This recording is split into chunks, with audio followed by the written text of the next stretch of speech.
What's up, sports fans? Welcome to another episode of Sports, of course, with Jonah and RPF. We are so glad to have you here this week.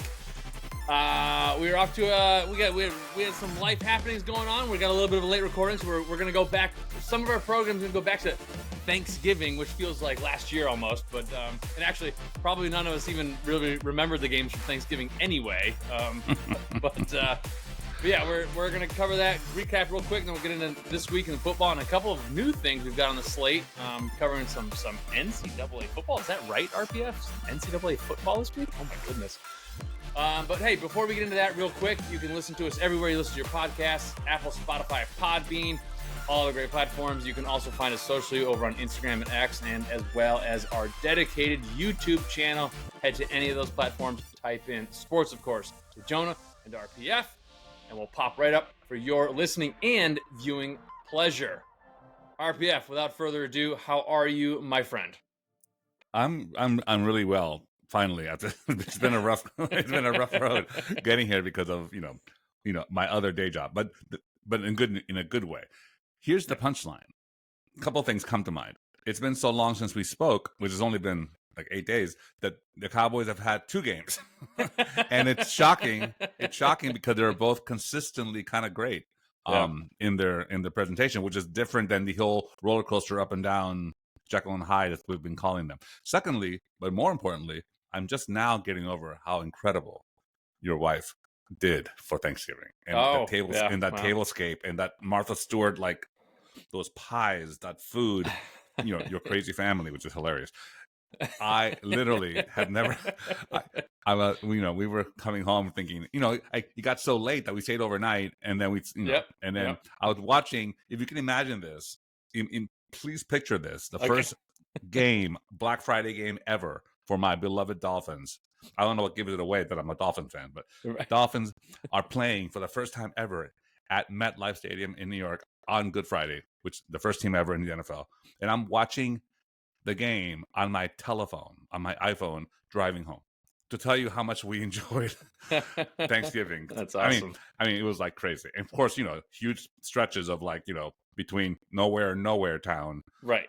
Trying to find, service, right. Screaming, I've been cursing cursing Jeff Bezos' name for not having Amazon Prime being NBC or something. Anyway, punchline was, I only missed some of the greatest plays of the year for Miami, but besides that, it was a great weekend. Anyway, so I'm excited about looking forward, and this is the fun part of the season, as you know, for the football game. Yes, it is. Well, just to reiterate on that, it was awesome to have you guys up for Thanksgiving, and you guys kind of made it. It's, at least for me, it's the family's always there. They come every year, and it's like, okay. It's like Arbor Day. Everyone comes over. It's like, it's Wednesday at 4. It's let's come over. To have you guys come up was awesome. But thank you. Let's well, speaking of that Thanksgiving, there were 3 games on that Thanksgiving, which, by the way, we're supposed to be pretty good on paper. We're supposed to be pretty good, and none of them really were, for different reasons. I think we'll start with the Lions. The Lions were just a disappointment. It's weird because it was the whole game. It wasn't even like they had a moment in the third quarter going into the fourth that okay, they're coming back, and they did. And then, they had a brief moment where I was like, okay, here we go. All right, Here come my mighty Lions. My mighty Lions. Your mighty Lions. Yeah. Oh my goodness. I mean, actually, so now that this is all sort of reconnecting with me, here's what happened. Here's why I don't really remember what happened last week in football, is because not only did my mighty Lions lose on Thanksgiving, I was like, all right, Thanksgiving, this is great. My new mighty Lions, we got the first game. We're gonna sit down, we're gonna watch the game, have a couple beers, this will be great. And then they just laid a complete egg, and I was like, oh, well, that's awful. But then I was like, yeah, but you know what? It's okay, because my struggling Patriots, they've got the Giants this week, and we might just be able to pull one off. I almost doubled over in pain for you. I can't even process. Honestly, because they had all the trappings of, okay, at least we have this. We have this. We have Zappy Hour in full flight. We have a dismal quarterback-less Giants team. And then we have, okay, it all kind of didn't work out until the end.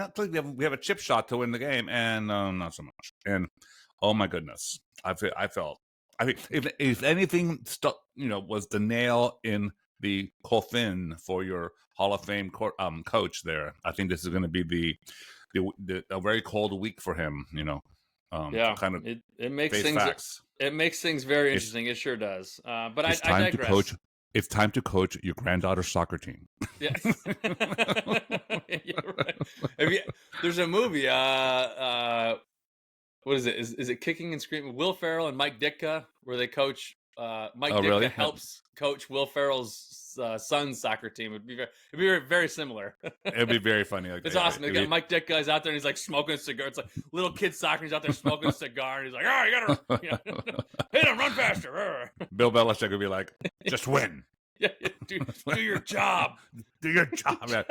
It's a privilege to be here." Then to wrap up Thanksgiving, then we had the Cowboys dismantling the Commanders 45-10, and the 49ers. Which, of course, makes me nervous because the Dolphins play the Commanders, and if it's the biggest, the Dolphins are favored by the most points of any other team matchup this week, and the Dolphins are never favored anywhere because I'm not sure why, but literally it makes me nervous that the Commanders, of course, score 10 points, which they're usually scoring 35 when they lose. So now the Dolphins are supposed to score 100 points and beat them. So we'll see what happens. But I'm, not nervous, but I'm just like, yeah, you shouldn't be. The Commanders could be just exhausted by all these close but no cigar type of games, or they could just done. be. I think they're done. That's the best news I've heard all day. Okay, good. So, I'm very happy now. Yeah.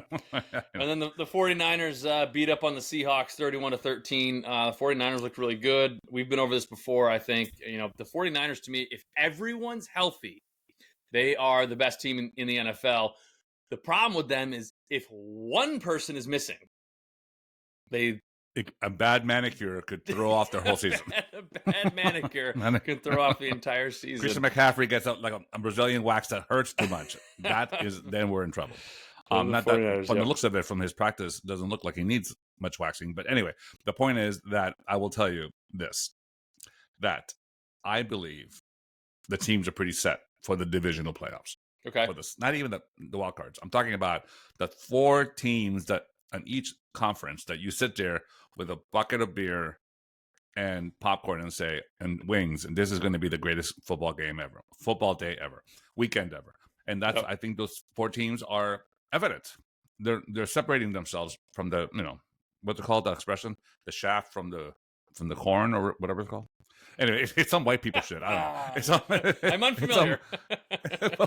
Well, it's like Midwest white people shit. I don't know. It's like some Iowa people say it, I guess. No offense to Iowa and our many, many, many listeners from Iowa. But listen, I will say this. I want to say that, well, there's a couple of things I want to say. I want to double down. Well, first of all, let's talk about, there's no other week 12 games to talk about, right? It's all kind of obvious. Yeah. I will say one sad note, of course, happened in that mentioned Black Friday game that was just heartbreaking. If you've been watching, if you've been watching the HBO in-season Hard Knocks with Miami Dolphins, it's really, besides me being, of course, hugely biased, but it's just compelling, and just this past week aired the whole arc of Jalen Phillips, our star third-year outside linebacker, who literally has been progressing every game from day one to now. He's been like one of the really bright lights, mentored, best friend, BFF with Bradley Chubb, and just completely thriving. And they're kind of and the whole episode was them talking and being together and just being best friends, and how their hopes and dreams for the season, for beyond. And of course, the same turf that brought down Aaron Rodgers on the 4th play of the season without being touched happened again with Jalen Phillips. He just was pushing off, going off the edge, and with no one touching him. And he said he felt like a hammer hit his leg, and he knew his season was over, and he was just bawling in tears, the entire team around him.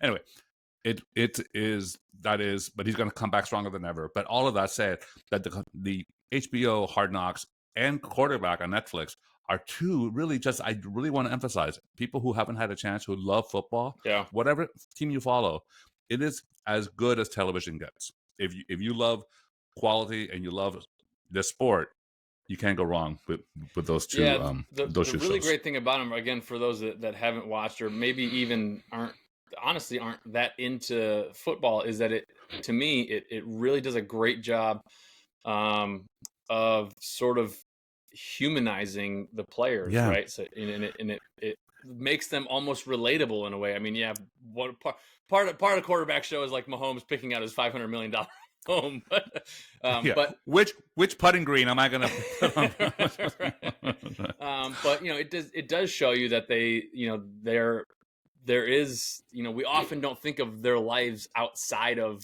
the football field, the arena. Right. It's not a Madden game that we're watching. Right. It's not. These Right. people are not interchangeable numbers on a jersey. And I Right. think it's interesting you said that, because I think the biggest athletes in the world, as far as popularity, and are players that even that play team sports don't have a helmet on. Right. I think there's Yeah. a separation happens when you have a helmet on. Even that's why hockey never gets its full due. I think that they're covered up so much. I think football also. I think when you see Ronaldo or Messi or something like that, and you see them and they're like out there exposed without any equipment on, just kind of being great. Yeah. Even tennis, with Rafael and Roger and all these people, I think it's just a matter of just them exposing their heart every day, right? And that's what so many of these athletes show, in these private moments with their, with their families and wives and their rehab and their, and their hopes, and it becomes beautiful, really, because when you marry the heart with the excitement and the passion and the dream of a fan base, that's a powerful thing. And anyway, Netflix and HBO have gotten it right, I think.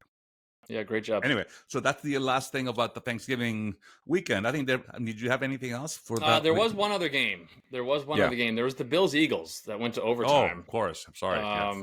There was the Bills-Eagles. That was crazy. That was crazy. Talk about the fan base. And Bills fan base, by the way, they go after Miami. They think they're like 8-time champion Super Bowl winning team. And by the way, let me be clear. The Buffalo Bills, and I'll say this slowly with all the joy in my heart, have never fucking won a Super Bowl, okay? So I don't want to hear another word from this Bill Army or whatever the fuck they call themselves. I'm so sick of them. You have no idea. They literally troll every account I have. If I mention anything, they come after me like they're like they're a Swiftie going. If I'm saying that Ariana Grande is more entertaining, I never said that. Swifties, never said that. Heart. My T swizzle. Anyway, my point is that the Bills fan base, I felt bad for them.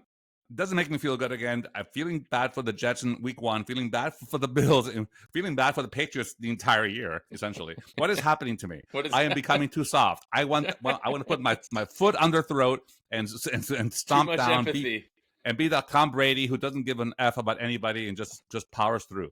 And I think, but the Bills, how could they lose? How could they lose another OT game? I mean, this is insanity. Tough. Yeah. Go ahead.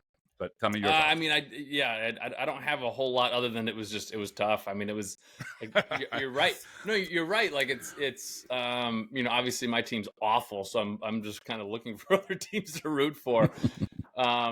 And a game like that, I'm sitting there and I'm like, okay, like let's see the Bills do something. Let's see them make it interesting.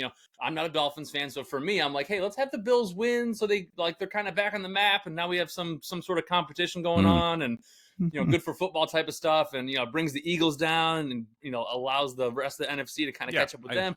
I get it. And man, I was just I was gut wrenched, and then I was like, man, I'm gut wrenched, and first of all, I'm not even a Bills fan. And the Eagles had to force overtime with like a 58-yard field goal. It was or something. Impressive, and how they got there was the most impressive thing was Jason Kelsey's reaction to. I didn't see that. They showed his reaction. They have a 58-yard field goal. Everyone's going crazy on the sidelines, and he's like this. Only seconded by the reaction from their quarterback, who was also just like this. Meaning they both felt upset. Jason Kelsey had very uncharacteristically had 2 pre-snap penalties that last drive. So that's never happens with Jason Kelsey. He's going to be a Hall of Famer for sure. First ballot as a center. Then you have their vaulted quarterback that was just completely a silent assassin that last 10 minutes of the game, completely just on top of the game. And both of them felt responsible for not driving them to the winning touchdown that last drive. So they both sat there with neutral to negative reaction to a 58-yard field goal now just secured overtime, and the entire team is high-fiving and they're just like disgusted with themselves. That's championship stuff, Anyway, so sure enough, the Bills marched down. Of course, they fuck up in the 5-yard line, so they had to kick a field goal. And I knew that was coming. I said, okay, you left this much open, Bills. Do you not know your own history? Do you not understand what wide left means? Do you not understand what all your entire 0-4 record in Super Bowls mean? Your record with the Chiefs when you gave Mahomes all of 6 seconds and he scored a touchdown with no timeouts. That is your legacy. And sure enough, this puts a little cherry on the Sunday that is the Buffalo Bills season. So anyway, bye. Yeah, they got a massive uphill battle if they plan to do anything. Yeah. They'll be competing with the Texans to see who wins the last slot on the mighty Texans. All right, so let's move on from that week. Let's get us caught up. So we are into as we record this. Like I said, we got to a late start just because life happens for us sometimes. So Thursday Night Football happened last night. And the Cowboys took on why can't I remember? Seahawks. Thank you so much. Because it was confusing because it was two of the teams during Thanksgiving that we just saw. That's right. That's right. And the Cowboys won. Was it 41-35 or 42-35? Is 41-35. Very high scoring. I have two takeaways from it. And the first one has to do with the game, and for me. I was more disappointed with the Cowboys allowing 35 points from the Seahawks than I was impressed with them scoring 42. So again, I mean, this is kind of this might be their best win so far this season. It is the best one. I think I'm gonna. I just mean playing teams with records. They haven't. I think right. I don't think they've beaten any really good teams yet. No. So they go up against a mediocre team, and it was they had to kind of eke it out. To me, I'm still not completely sold on the Cowboys, but kudos to them. They put up the 42 to get it done, and they looked good doing it. But my second takeaway, and actually Pete Carroll mentioned something about this as well, was that game for me, and we've talked about this in the past, that game for me was so painful to watch because there was so many penalties. And how about that overturned call in the end zone with the non-catch? It's just it makes it hard to watch. Stop. This is why I love, honestly, NFL Red Zone when there are no commercials. They bounce around games. You can't do that, of course, in a nationally televised game. Was it the I think it was the end of the first half. Yes, it had to have been the end of the first half when the Seahawks finally they scored the touchdown to end the half, but they actually scored that touchdown 3 times. I know. I was insane. Because there were so many overturns and penalties, and they got a person in the end zone 3 times with the ball, but only one of them counted. I was thinking, does the head referee, does he have an agent at UTA in Hollywood saying, listen, we need more camera time. You're kind of invisible in that kind of uniform. So why don't you do something really obnoxious and be on camera more than the actual head coaches or quarterbacks of the opposing team, of the actual team's point. Yeah. Because that was insane. Insane. It was to the point, not insane, it was to the point where I kept wanting to flip off and say, just let me change channel. I don't want to see this. It became hard to watch because it's just every single play comes back. Flag on the play. But looking forward. Looking forward. The Cowboys looked good.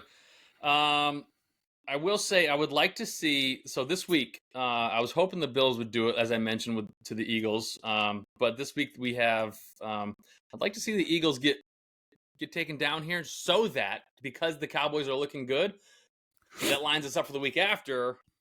Right.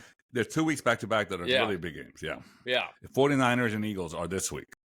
49ers and Eagles. By the way, the first time since 2004, I did my little next stat gen myself. First time since 2004 that a visiting team to a 10-1 team is favored.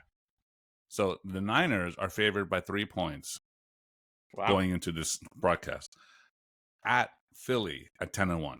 What?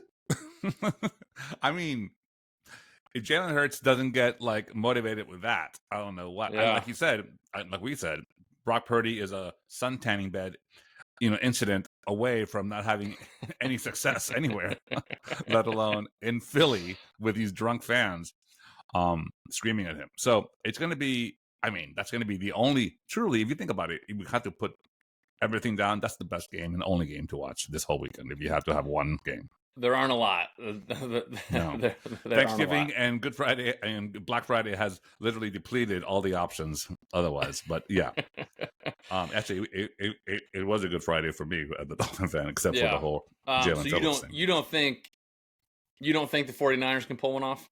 I do. No, all the weapons are there. Everyone's right. That's what I'm saying. I mean, in my mind, they look like they even flossed. You know what I'm saying? They are ready. They're shiny. They're in a little box in a package. Like break the plastic and play with my new Ken dolls. They are not that I play with Ken dolls. I play with G.I. Joe because that's more the style of my childhood. But I will say, I think the Niners are going to walk in there and say, "Yeah, we beat them by 17. What's the point?" I think it's going to be that type of game. Yeah. The Eagles are. How many escapes can they do? How much are they? Well, I think a little bit mentally tired too. I think that has to play into why they are in fact underdogs, right? I think because there is a human element to these to spreads and all that stuff, and yeah. I think the I don't know who picks the gurus over in Vegas. I don't know. I think they see the Eagles go, just eking out these win after win after win. Well, they do. That's exactly what they do. In fact, there's some sort of ranking that it's computerized entirely. I saw the Eagles are like number 7 or something of the top 10 teams because of the actual raw stats, and the Bills are 3, which is tells you everything. I mean, honestly, in Miami's 6, that was like, okay, of course we are. Anyway, so I will say this, that I think the Eagles, I think put it to you a different way, in a way that my Swiftie fans can understand. Okay, this is always good. The Eagles' best part of their week happened already, meaning that the Eagles with a special featuring Travis Kelce as a special edition, just had their charity song for the holidays they do each year now. Last year, I think it sold like, I don't know, 1 million copies. Let's be generous. 1 million copies in Philly, let's say. Maybe more like 100,000, but let's say. All right, whatever number. So what happens? Someone named, I don't know, Taylor Swift went on the Phillies Instagram page and said, "Congrats, great," whatever she said. All of a sudden, wait for it, the Phillies football player singing song featuring non-rapper or singer Travis Kelce is now number 1 on Billboard charts. Not 17 or 74 or whatever, numero uno. That's ridiculous. You think the entire team just got vocally superior over the course of the season? Gosh. Or do you think someone was a little bit influential in having her colossal, globally impactful army say, it's incredible. Let's lift. And by the way, it's for charity, so good for them. So I'm saying, great.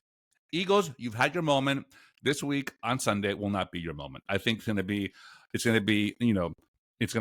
Purdy at the party at the Eagles, and they're going to have a fun flight home to Cali, the Niners. So that's my prediction. I agree with all the weapons. I think the 49ers can pull this one off. There is one other decent game here, and it's only become decent in the recent events of these past couple of weeks, and that is the Broncos Texans. RPF, the Broncos. What? I think Miami's 70 points, if we put on them, literally just like woke everybody up. Them. They were like, it would have been 1,000,000 to 1 odds that this game in Week 13 would be considered easily the second best game of the weekend for football. Yeah, for Week 13. So I think the Broncos are surging. Broncos, wait for it. Hold on to your hat. Eagles and Broncos are the 2 hottest teams in football, and both of them not getting the respect that possibly for different reasons that they deserve, right? Because ultimately, in the football, it's a binary result. You win or you lose. Everything else is like boo-hoo, right? So that's the harsh truth. Broncos are inching or some finding ways to win that well-coached teams do. So anyway, Sean Payton is onto something, maybe. So this game, though, is dangerous because this is the first time that the Texans are facing a little bit of adversity, a kind of almost a must-win environment, because the winner of this game has a lot of implications for tie breaks going down the, for later in the playoff hunt and everything. Yeah. So this is a big one. And if the Texans can stand up to the Broncos or vice versa, frankly, to me, this is a pick-em game. So that's going to be to see who, Russell Wilson or CJ, who stands out more and says, okay, this is my team, my back, not today, so. Yeah, I mean, what's most impressive about this little Broncos run that they're on is, I mean, the teams, like, unlike the Cowboys that we mentioned earlier, the teams they're beating, I mean, they beat they beat where are we? They beat the Packers, they beat the Chiefs, they beat the Bills, they beat the Vikings, they beat the Browns. Spanked the Chiefs. They spanked the Bills. Right. It's not like right. Yeah, I mean, they're I don't think anyone saw this coming. No, but right. But if they keep going on this, then to me, it's real. If again, this young rookie phenom quarterback, the next, he really is the standout of the entire class of the entire, 2 years in quarterbacks. If he can somehow stop the momentum of the Broncos with all their schemes and all their kind of newfound, confidence, that's impressive. But if the Broncos just swipe him away, like, look, get out of my way, you're in my way for my destination. I don't know a lot of teams that want to play the Broncos in week 1 of the wild card weekend, and I would have never thought that. Literally never thought that as up to about 3 weeks ago before they played the Chiefs game. Anyway, so it's a very interesting game. The other interesting game I saw, I don't know if you think it's interesting. I still don't have mad respect yet for the Jaguars and led by the Brett girl in that horrible Jacksonville stadium. The Bengals, without obviously their man, are coming into a Monday night game.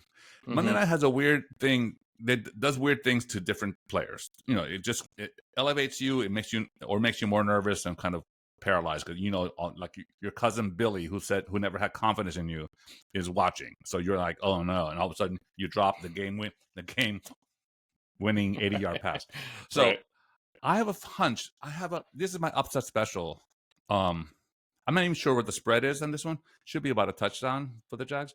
I don't know. I think they at least cover, and I think they may pull it off. The Bengals, which by the way would help, which would be make happy news for obviously the Dolphins, Ravens, and Chiefs, because one less team to really worry about going down the stretch. So what's your take on Brett Girl's team? Well, my take is not so much on Brett Girl's team. My take is more so on the Bengals. I don't think they're going to do anything without Joe Burrow. I know. I don't have this one personally. I don't have this one noted as a game of interest. Let me put it this way: if we want to spin it and make it a game of interest for the Jaguars, if they don't win, then because I am starting to build a little bit of confidence in the Jaguars. They seem to be looking good. They seem to be, they're not in my mind a top 5 team, but they are certainly top 10. They are certainly a formidable playoff team. So this game could be against a Joe Burrowless Bengals, could be listen, if this looks ugly, then it will drop you, in my mind, it will drop you in my power rankings. And in my computer ranking, the Bills will be number 2 or something at that point. Yeah, but let me tell you this. This is exactly what I'm thinking. I think in my heart of hearts, if it's real money I'm betting, I would bet with the Jags to kind of have an easy game, right? So in Jacksonville on Monday night, national audience, of course, Brett Girl has to hit the shampoo and the blow dry to make sure all the national advertisers are paying attention for his post-season endorsements. So make sure he has his his flyaways in order for this. In that Florida heat, he's definitely not going to have. It's a very important thing for flyaways for people with actual hair. But I will say this: I think I'm gonna do. I think, as I mentioned, that in the NFC, Cowboys, Eagles, Niners, and Lions. Okay. 4 teams we've been talking about the entire season. Yep. And on the AFC side, Ravens, Chiefs, Dolphins, and Jags. I think everything else anyone else says is just noise until it's not. Are the Browns surging? Are the Steelers real? Are the Seahawks coming back? None of that matters. I think when it comes down to the divisional weekend that I in my opinion, when it matters the most, when people actually have to step up, win or lose. And I think that weekend, Saturday and Sunday weekend before the championship conference games, that's to me my favorite weekend of the entire year. That's going to be those 8 teams are the teams that I expect to see playing that weekend. I think I can get on board with that. The only thing I was going to note is how much smoother and better the Steelers' offense looked, having gotten rid of their offensive coordinator. Yeah, true. It's one of those, and we've talked about these in the past. It's one of those like, well, that's interesting, like things to watch going forward. Like, yeah. The only So- Steelers chance I give them, honestly, if they are playing wild card against the Jags, and I think that's something like that, like a good offensive scheme and a good enough defense that they have. I think that could upset. It could be a 21-20 type of victory. I mean, that type of thing. Yes, that's possible. But I think if the teams are, and this is a big if they're well coached and they're not riddled with like horrible injuries at the last second, those are the 8 teams I fully expect to be showing up in that late December, early January type of weekend. I guess it's January, mid-January type of weekend that is going to be really kind of just catnip for anyone who loves cats, but also who loves football. Who loves cats. Right. Speaking of Jags, and I will tell you one more thing that's interesting to me. Well, there's 2 more things. One is if you allow me. Yeah. A funny thing is, I'll end with a funny thing. This one is I'm going to double down. In the preview episode of Sports, of course, with Jonah and RPF. That's first of all, I'm not even going to mention how your family. Show. Yes, exactly. Thank you. The globally recognized show. And how, speaking of which, I don't know how I forgot this because it's so painful. I went to therapy about it. You know exactly what I'm going to say. We're sitting there, you and I, watching football together. Early game, your mighty Lions are mighty sucking at the time. And we're sitting there, and all of a sudden, one of your, I'll say, extended family members, I won't give everything away, walks up to me and says, first of all, one other person says, "Hi, how are you? I can't believe I haven't seen you in so long." And then 10 minutes later says, "Hi, have we met?" So that was interesting. But besides that one, that was number 2. Number 1 was this person says to me, and I'm I'm quoting directly. He goes, "Rich, are you aware that Jonah has a podcast?" And I'm thinking he's either pulling my chain, yanking your chain, I guess that's the expression, or he's actually busting balls, I guess, or he's literally unaware that I'm actually on the podcast. And he says to me, "It's about sports, I think." And I'm thinking, oh, that one. You should have said, "No, it's about sports, of course." No, but I said, "Have you heard it?" He said, "I actually haven't, but I hear he's really good on it." I said, "Really?" I haven't heard that much. I've heard that the co-anchor is really good. He goes, "Oh, he's a co-host." I said, "Yeah," and he went, "Oh, that's interesting." I said, "Yeah, fascinating." Anyway, so that was my highlight of my early game because Mighty Lions were not entertaining me. Anyway, having said all that, in the first episode of when we predicted our predictions for this season, I said, bottom line, more hope than fact, but now I'm going to double down. Oh. I think Dallas and the Dolphins are headed to the Super Bowl. I'll say it again. I'm doubling down.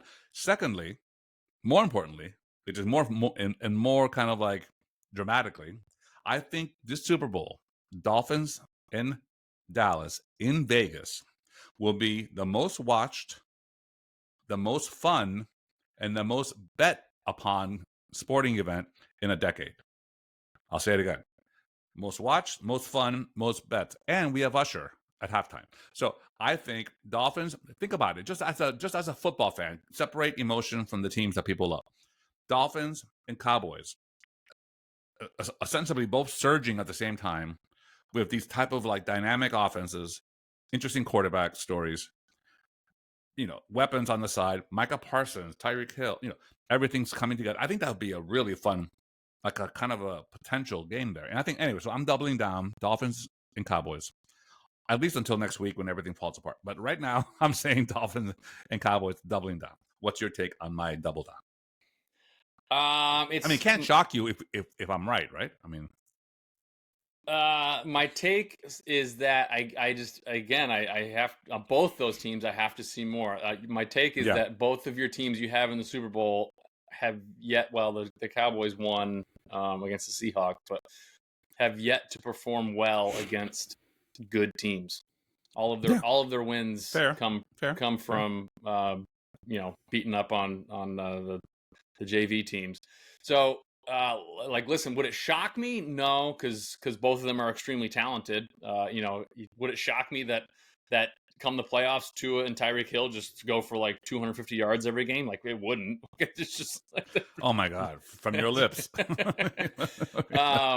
No, but I think the fan bases, Dallas and Miami, for different reasons, have been long suffering and long. Dallas for sure. I mean, Dallas for sure, but Miami not since Bob Greasy was quarterback have we won a Super Bowl. But when I say long suffering, I mean like almost there. Yeah. To me, it's worse because they go to the playoffs. Yeah. Like Dolphins are just Buffalo and Dallas are close. Apologies, but Dolphins have just been irrelevant for a long time.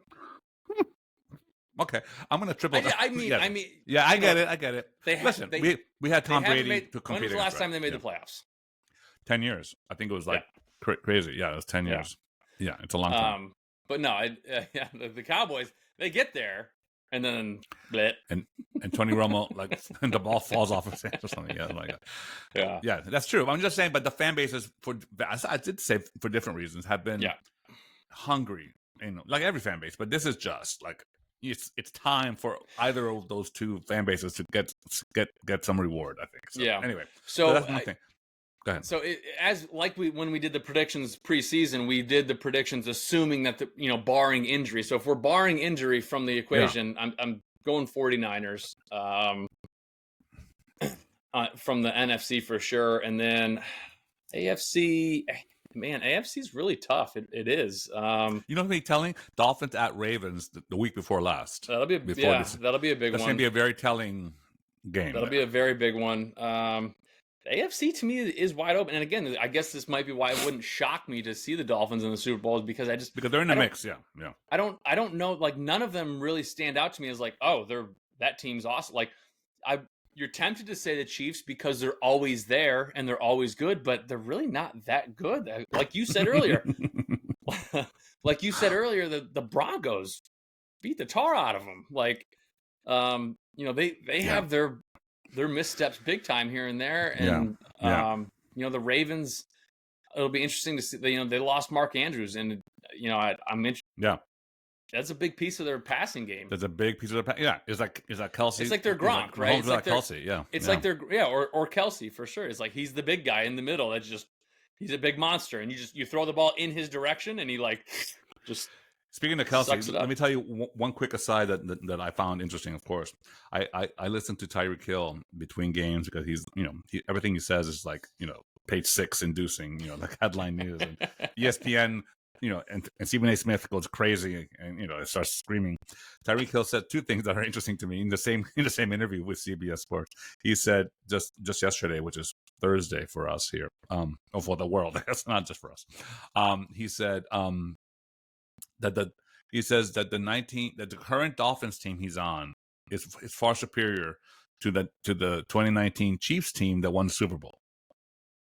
And so and then, by the way, headline news, The Athletic just now, this morning, an hour ago, just posted that he's absolutely right. that the Dolphins are better than the 19 Chiefs. The 19 Chiefs had no right to win the Super Bowl, and they did, because they were just Mahomes, But anyway, so then that's interesting to me. But then he said, then he followed up, and he said, well, how could you say that you're such a good look? Here's the problem. I walked into the Chiefs as a rookie, and there was this guy named Travis Kelce and Mahomes. And they had this, they were married. They were like, this had bromance, and I'm like, I walk into the Chiefs and I'm the side piece, I go to Miami and I'm wifed up. I'm wifed up with Tua and I are, and I'm thinking that makes perfect sense. That's the point of these shows on HBO and Netflix, because it shows that type of humor, that type of logic, that type of humanity, basically, who wants to be the side piece, I mean, even side pieces don't want to be the side piece, right? So you want to be the wife. So he's first wife with Tua. So and speaking of which, Tyreek just got married to his actual wife during the bye week after Germany. But anyway, it was a very, very funny, and Tyreek's very funny. So he said it in a very funny way. And so anyway, of course, ESPN and NFL Network, retired football players who can't fit in their polyester pants are like screaming about this whole conversation. So it was a very, very funny.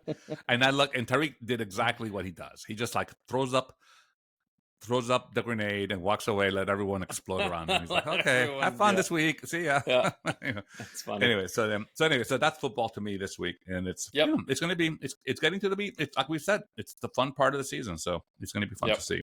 Yeah. But other things are happening in El Mundo de Deportes. There are other sports. World. There are other sports. There are other sports. And as sports, of course, I feel obligated that we should cover them. So let's do it. I agree. Quickly, I think we could do a quick hit and run. NBA, I told you the in-season tournament. It's like, where do we stand at that? It's. I think there's 60% there. I mean, they should have World Cup rules, which is I'm not going to get into it. It's just too complicated. But somehow all the best potential matchups didn't matter all of a sudden because it's like they were already. So it's just they kind of got a fakakta way of doing how they're doing. That's a New York City word in case you want to Google that. And Jonah can give you the spelling if you call him at home between 1 and 4 a.m. Anyway, so so anyway, but in the other basketball news, which is more interesting to me, the Heat for the first time. Well, Tyler Hero is still hurt and out, but they have this. I mentioned this rookie sensation, Jacquet. I call him Jacquet.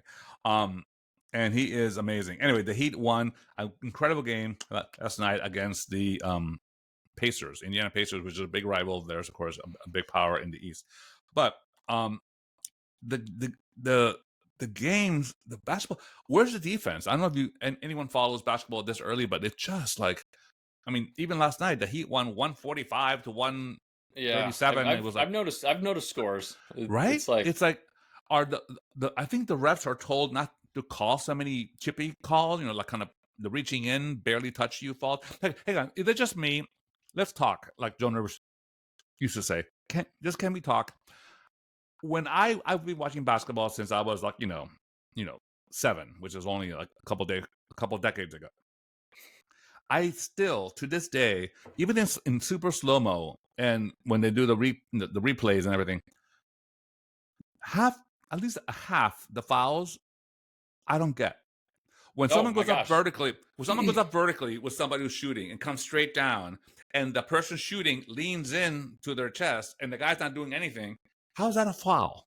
It's not, right?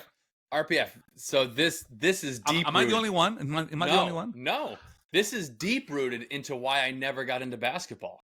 Yeah. I get it. I get it because I'm a hockey fan. I played hockey growing up, and I know hockey. You slash somebody, it's pretty obvious. But I do know that the rules of hockey have changed a little bit. But I do know that 10, even 20, certainly 20 years ago, there's two line passes and icing and all that stuff. I mean, I do know that fans had a hard time getting into it because they're like, the whistle would blow and they're like, what's going on? Basketball, that is basketball to me. I other than a travel and other than like punching someone in the face, I have no idea what a foul is. I'll tell you a different way.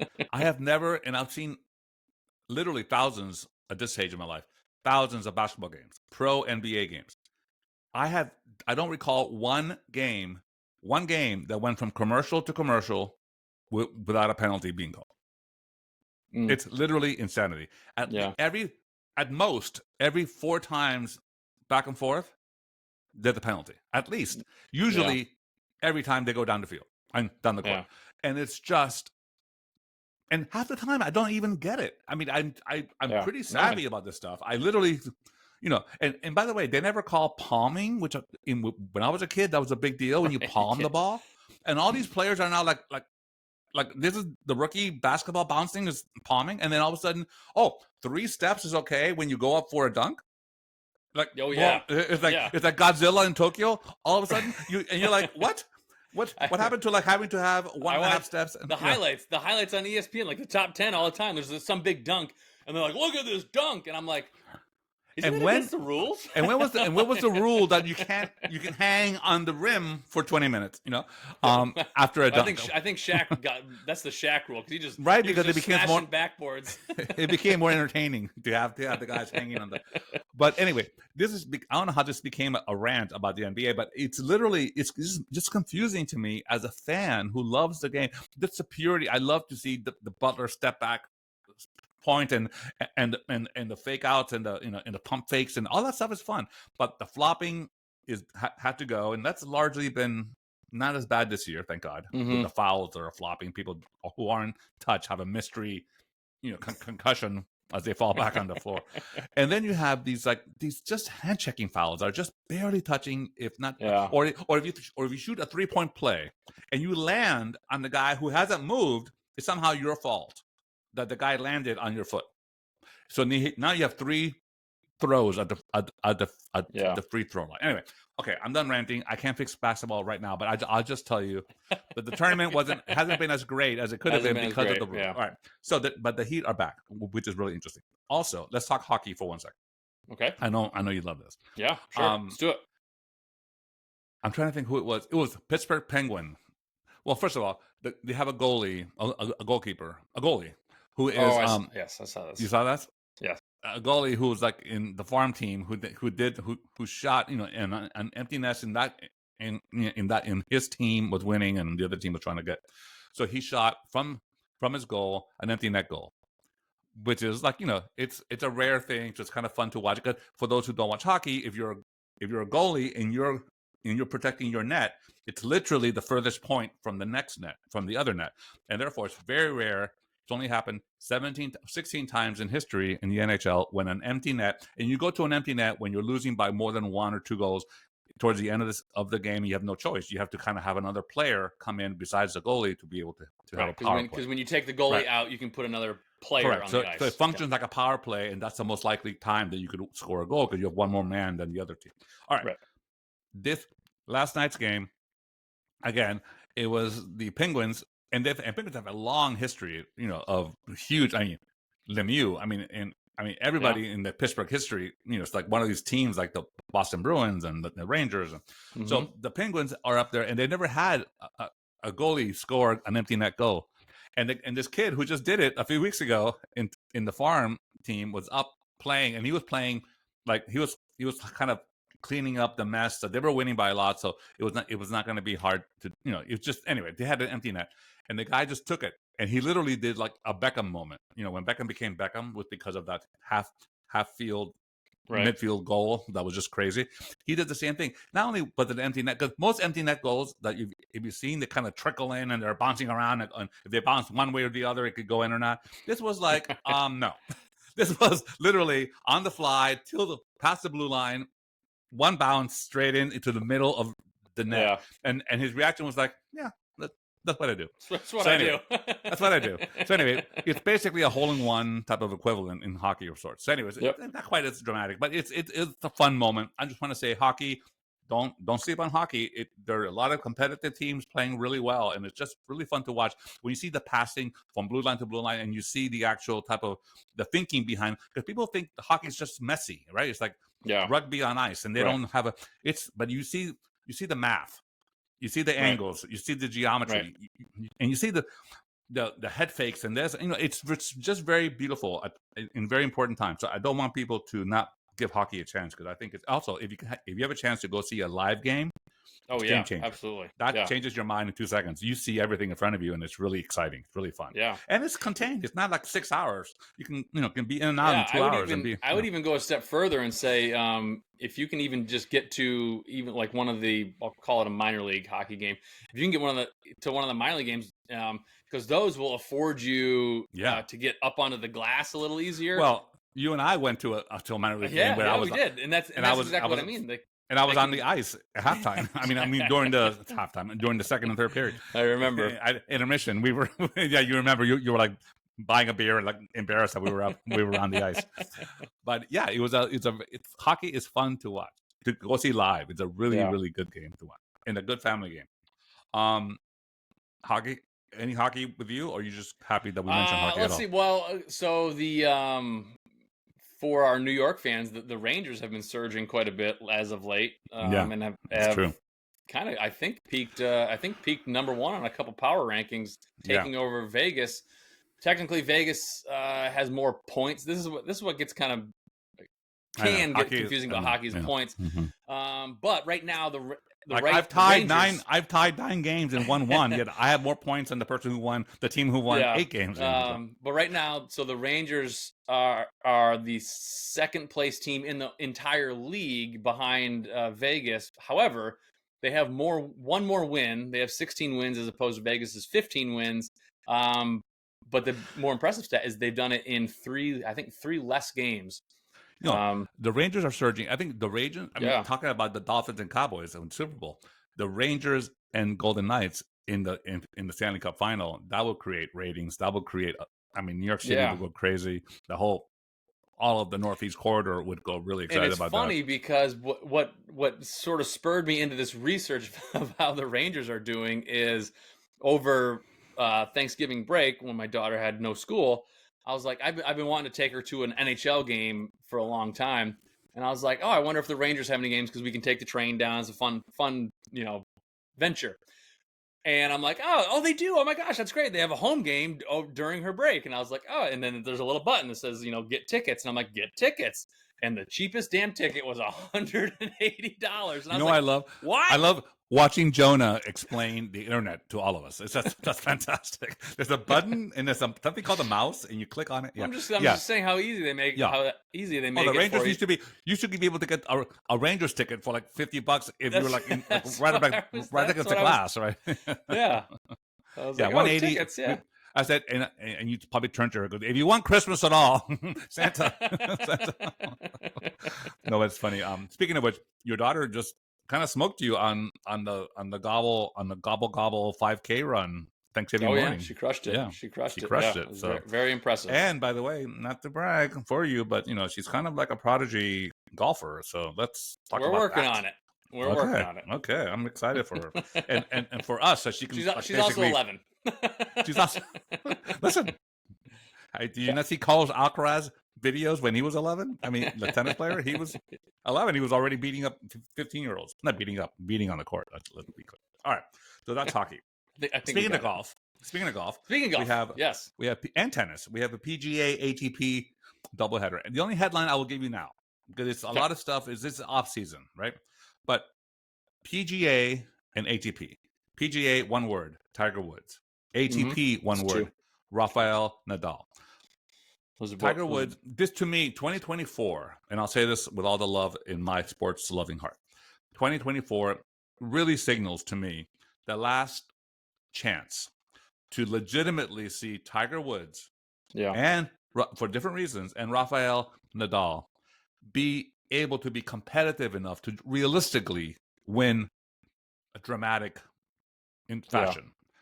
Nadal is, for all intents and purposes, he's literally being patched together. He's been a full year since he's played tennis because he's been in rehab because of his multiple injuries. And the thing, it's not an excuse, but Nadal, for example, has played 14 less Grand Slams than Djokovic because of injury. Djokovic has been blessed because of his bendy, Gumby body that has never been hurt. Rogers had the same issue. He never was really hurt until very late in his career. When he was 40 years old, his back started hurting. Nadal, at 20, had to skip the French Open because he had issues with his body. So it's been breaking down. It also comes with how he plays the game. Every point's so all in. So anyway, having said that, 2024, he looks fantastic. Today, this morning, as a Friday that we're recording this, he just dropped the video that he's back in Brisbane, which is in Australia, obviously, 1 week before the Australian Open, the first Grand Slam. So that's always where he plays his warm-up tournament before he goes into. I'm not saying he's going to do everything he wants, but the idea of having to witness this man, this warrior, play one last year, as much as he can, so his body breaks down again, if hopefully not. But if you're a sports fan and people say the courage of a lion, the heart of a lion, this is the guy to watch. He doesn't. Every point matters. If he's up by 2 sets or down by 2 sets, every point matters. Same thing with Tiger Woods. Tiger Woods, one of the most thrilling athletes, plays a sport that I didn't even until like till I saw Tiger. Didn't even consider it a sport. Oh no, golf was not cool. Until Golf Tiger was like polyester plaid pants and drunk Aussies to me. I mean, I didn't, and from Americans, but I will notably chubby blondes. Anyway, so I will say to you, you know exactly what I'm talking about. So I just think to watch these two globally significant icons in their sport give one last like ego driven, I will not go out this way with a whimper year. Right. To see Tiger at the Masters and Rafa at any at Roland Garros, the French Open, please circle your calendars. That's going to be something to watch. Okay, and that's what I'll say about that. I'm sure you feel the same in many ways about I'm watching real champions. Tiger's playing again this week. Yep. And I think he shot like a 75 yesterday, and by the way, that's my dream score. Right. That's my dream. I'm like, yeah, 70. I will put it on on Instagram and be like, yeah, you're not kidding. So I'm talking about putt golf too. By the way, I'm not talking about an actual 18. Yeah, I do think you're right. I think this year, I just feel like I have no reason to back this, no evidence to back this, but I just feel like for Tiger, at least I can speak to that. I feel like this year I think this is kind of like a swan song, and it's sort of like no matter what happens, I think it might be it. Like if he wins a major, like you go out, you won a major in your last season, and he kind of rides off, or if he doesn't, he just says, "Man, I mean, for the love of sports and humanity, the fact, by the way, Tiger has been to Rafa's matches for the Grand Slams over the years. He's a huge Rafa Nadal fan, which makes sense to me because they're both like just have this type of like not today Satan attitude about sport, and competition. By the way, not to say that Djokovic's dominance and Alcaraz's incredibleness and all that stuff Sinner is surging and all those things will happen, of course.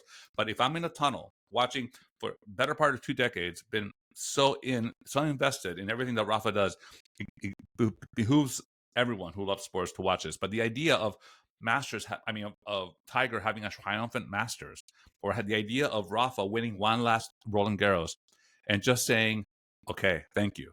Oh my God. Those are like, that's like Joe DiMaggio type moment, or, Lou Gehrig speech at Yankee Stadium, or, or Tyson biting the ear of Holyfield. Oh no, sorry. That's a different, so anyway, I'm just saying iconic potential moments. If I'm being realistic, it's highly unlikely, but I'd still, as a wish, Nicholas at the Masters that last time, that huge comeback, So anyway, so that's just my hope. And then the very last thing I do want to mention is the NCAA, as you previewed 8 hours ago when we started this podcast, was the If you're still listening, we're going to talk NCAA football. Wake up! Swifties, come on! I'm getting to you. I'm really close. NCAA. This is the weekend when all the championships are in conference titles are determined, and potentially if Alabama beats Georgia, which is complicated for those who don't follow, but essentially if Bama beats Georgia, there's going to be Michigan is definitely in, and they have there's 4 teams that play in the semifinals of this playoff to determine who's going to be the national champion. If Michigan's already in, so if you have 3 other teams, there's 5 teams vying for 3 slots, and particularly if Alabama beats Georgia, it's going to be all of them have 1 loss, all of them are justified, all of them. So that's going to be interesting. I think Georgia's going to beat Alabama, so that won't happen. But who cares about those people? My alma mater, as everyone knows, is Tulane University. Tulane, when I was there, had a combined for the 4 years I was there at Tulane, I think we won a total of 9 games. So it was, and we played in the cavernous Superdome in New Orleans, which was like old and depressing, and was always gray in there. It was always like, the thing is, we always would joke, why is it always overcast inside this? It was always like darker than like a dark cloudy day. Anyway, and we in our, of course, my favorite thing of all time, our name is the Tulane. We're called the Tulane Green Wave. There's not a green wave to be seen anywhere in the 100-mile radius of New Orleans, but fine. And Fine. then it's the drawing on the helmet's like this little wave that is punching in the air for some reason, and it's alarming. But the actual, at the time when I was there, the actual mascot physically on the field was Gumby. And I don't know how they got the license to do Gumby or why they even went for it. But Gumby, when we're playing the Trojans and the Tigers, and we're playing, and there's Gumby, every single mascot from the other team would literally pick up Gumby and throw him against the wall, and it was horrible. It was like a horrible display. Him, Luckily, back then, we would just drink so much. By halftime, we were obliterated. We had no memory of the game. It was basically like that, whatever that black stick is in Men in Black. Do you forget all your memories? Right. The neuralizer. The neuralizer, right. We would have neuralizer cocktails, and we'd be at the bar by the fourth quarter, because we were like, this is so painful. Okay. Flash forward, and this happened for decades after I left too. So now, past 2 years, Tulane has done nothing less than win every game save one. So as of today, Tulane has been 24-1 in 2 seasons. Last year they ended. They went undefeated last year. No, they went undefeated last year and beat. One of the most, I would argue, if you guys want to see a fun game, the Cotton Bowl against the USC Trojans. Trojans were ranked 15 seeds higher. We won 46-45 in the last second touchdown. It was bedlam. It was one of the most joyous moments. Not forget sports, happiest moments of my life. I mean, it's definitely top 6 moments of my life when I literally could not. I had just tears in my eyes. I didn't even realize I was crying. It was just insanity for a Tulane fan, particularly of my generation. From the post Civil War era. You have to Google that, boys and girls. All right, Tulane. So this year, flash forward. Meanwhile, and we lost all the pieces. We lost the quarterback. We lost we lost the running back. We lost the edge defense. We lost everything that I thought, oh no, okay, we're gonna go 5-5 if we're lucky. Sure enough, we're 11-1. We're playing for the championship of the American Conference, or whatever the fuck that conference is called that they're in. They're playing the SMU Mustangs, who are 10-2 in second place in the conference, but they're playing every team has to play a conference final, right? Yeah. So Tulane, and they're playing at Ullman Stadium on campus at Tulane in New Orleans. And if Tulane wins, we'll be 12-1. Right now, we've been ranked 23, 24, 23. Now we're 23 again the past 5 weeks. This is national ranking. Mm-hmm. Tulane, if they win, probably bounce up to 15 or so. I would say 15, 14 or so. And then they also get to play something like a Cotton Bowl again or somebody. And they play a team that should have been top 5 that lost a little bit. So maybe they play again someone like USC or someone interesting that they're supposed to lose to. And if they win again, Tulane, by the way, let me be clear. We were top 10 ranked team last year in all of NCAA football. It has never happened. The fact that this year history could repeat itself? What? Without the weapons that we had last year? What? Again, getting ahead of myself. The Mustangs are a good team. SMU. Anyway, so that's going to be that's on Saturday at 4 p.m. Eastern for anybody who loves college football or just a Cinderella story. And Tulane Stadium Ullman Stadium is a really fun venue because it's brand new and it's really, really, Tulane people go, and they drink a lot. Not to say anything, but it's a college. It's in New Orleans, so it's required by admission ticket. It's like 2 drink minimum. It checks all the boxes. It's like college drinking, New Orleans college drinking. The tickets for students are like 2 drink minimum tickets. You have to have 2 drinks at least by halftime. It's like it's like the hottest club, like Soho House. The hottest club you have to. Anyway, so that's my wish for the weekend. That of course the Dolphins annihilate the Commanders, and the Tulane can once again win the conference title and head to a significant New Year's bowl.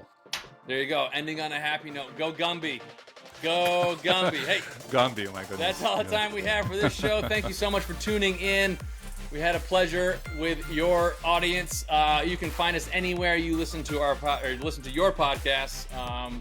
Your favorite Apple, podcast. Spotify, Podbean, all the great platforms. You can also find us socially over on Instagram and X, as well as our dedicated YouTube channel. Just head to any of those platforms, type in Sports, of course, with Jonah and RPF, and we'll pop right up for your listening and viewing pleasure.